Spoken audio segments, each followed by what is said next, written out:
Inside your body right now, there's a process that finds diseased cells, including cancer cells, and literally consumes them, almost like Pac-Man. This process breaks damaged cells down to the molecular level and then reuses those same building blocks to create healthier cellular components.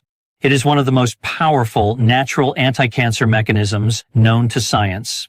In fact, the discovery of this process was recognized with a Nobel Prize in Physiology or Medicine in 2016.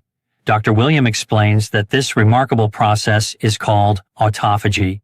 Many people believe it only begins after several days of fasting or extreme dieting, but that simply isn't true. By the end of this video, Dr. William will reveal a discovery that changes what most people think they know about activating autophagy, and why the less obvious triggers are often even more powerful than the obvious ones when it comes to cancer prevention.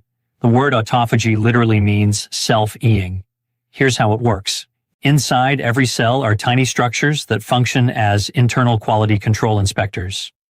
When autophagy is activated, these structures move throughout the cell, searching for damaged proteins, worn-out energy-producing structures, and cells that have begun to grow abnormally.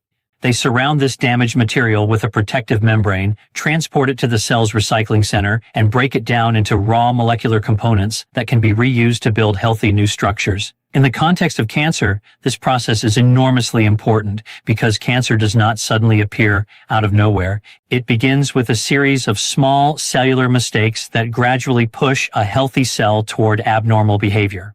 Autophagy is one of the body's primary defense systems for identifying these early problems and correcting them before they develop into something much more serious.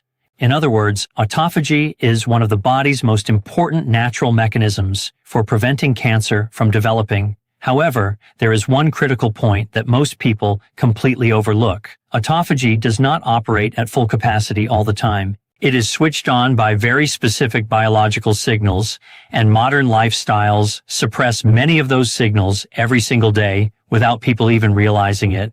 So how can we reactivate those signals and allow autophagy to quietly work in the background? According to Dr. William, the first non-obvious strategy is something known as protein cycling.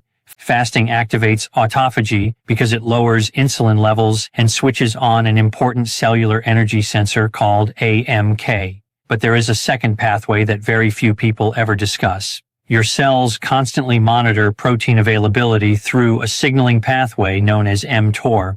When mTOR detects abundant protein, it suppresses autophagy and sends cells the message to grow. Cancer cells take advantage of this growth signal more aggressively than almost any other type of cell. In fact, overactive mTOR signaling is one of the most frequently altered pathways found across human cancers. When mTOR senses that protein availability is low, it shifts the cell into recycling mode by activating autophagy to remove accumulated cellular debris.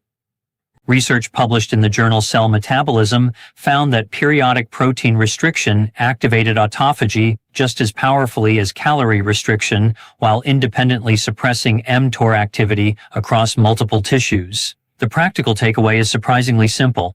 One day each week, eat less protein than you normally would. Focus primarily on vegetables, fruits, and whole grains with only a small amount of protein. During the remaining days of the week, consume adequate protein to support healthy muscle maintenance.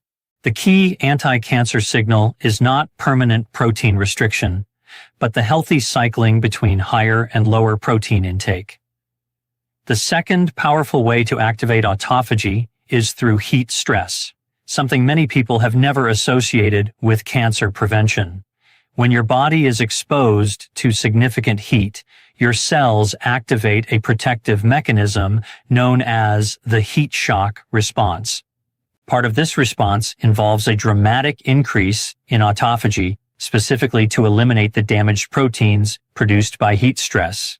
Heat shock proteins generated during this response also help direct the immune system toward cancer cells.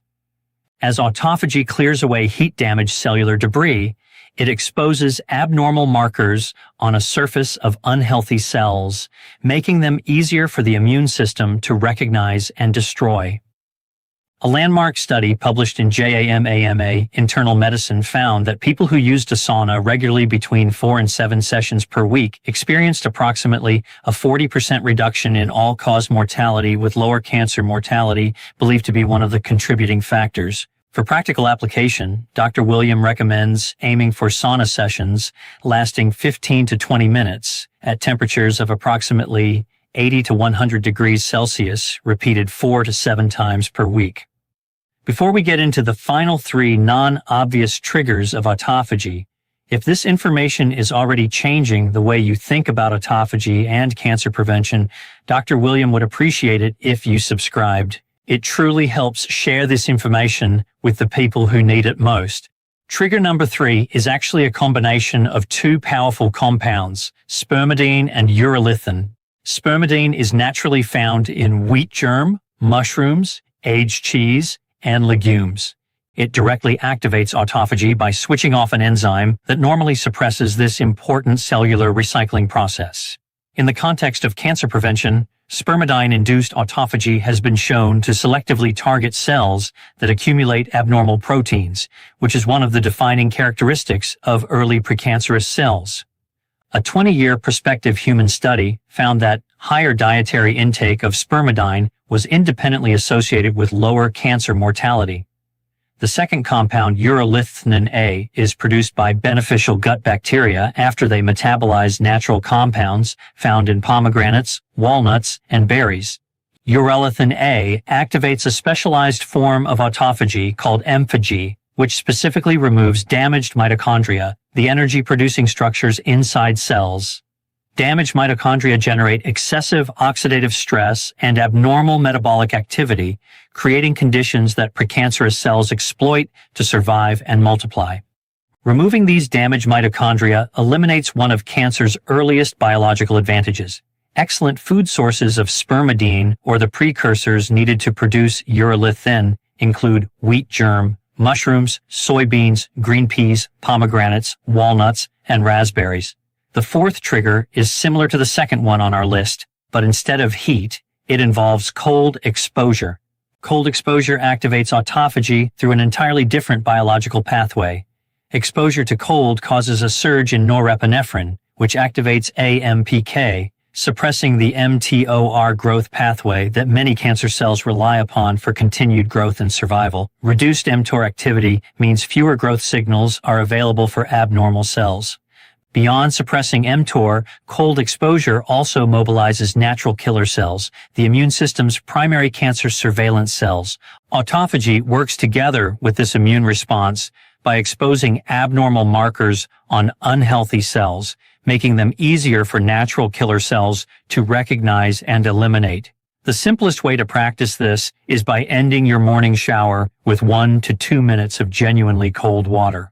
Cold plunges are another option, but finishing your regular shower with cold water is far more practical for most people.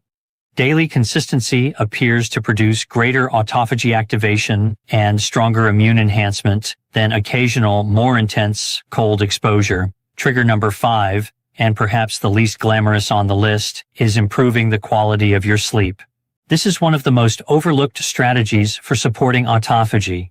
During deep sleep, your body performs autophagy at some of its highest levels, not only in the brain, but throughout virtually every tissue in the body. This is also when the immune system performs one of its most comprehensive inspections for cellular abnormalities, and when natural killer cells patrol tissues, searching for cells that have begun dividing abnormally. Research published in Nature Reviews Cancer found that circadian rhythm disruption, including irregular sleep schedules, night shift work, and chronic sleep deprivation, was independently associated with significantly higher rates of multiple types of cancer. In other words, the quality of your sleep can directly influence your long-term risk of developing certain cancers. The best way to support a healthy circadian rhythm is to maintain a consistent bedtime and wake-up time every day, including weekends. Aim to keep both within approximately a 45-minute window each day. This is one of the most effective ways to stabilize your body's internal biological clock. For additional support, Dr. William notes that magnesium glycinate may help improve sleep quality while promoting overall relaxation. The encouraging news is that approximately 80% of adults worldwide do not obtain enough magnesium through diet alone. If you're looking for a high-quality and affordable magnesium glycinate supplement, Dr. William has included a link in the video description below. Now, let's return to the research finding mentioned at the beginning of this video. It challenges the common belief that prolonged fasting is the primary way to activate autophagy. To be clear, prolonged fasting absolutely does activate autophagy, and it can be an effective strategy. However, current scientific literature suggests that the highest levels of everyday baseline autophagy are achieved by activating this process through multiple complementary mechanisms rather than relying on prolonged fasting alone. Researchers estimate that between 45 and 50% of all cancers are associated with modifiable lifestyle factors. That means the choices you make every single day may significantly influence whether cancer develops or never gains a foothold in the first place. The goal is to consistently support autophagy by combining several of the strategies discussed throughout this video. If you'd like to explore this topic in greater depth and learn how to optimize your metabolic health while reducing your risk of chronic disease, Dr. William invites you to download his free 5-day resource, The Metabolic Blueprint. It explores these concepts in far greater detail than any single video can. You'll find the link in the description below. In the next video, Dr. William discusses the most common everyday foods that directly fuel cancer cells, foods you may want to avoid. If you'd like to discover what those foods are, be sure to watch the next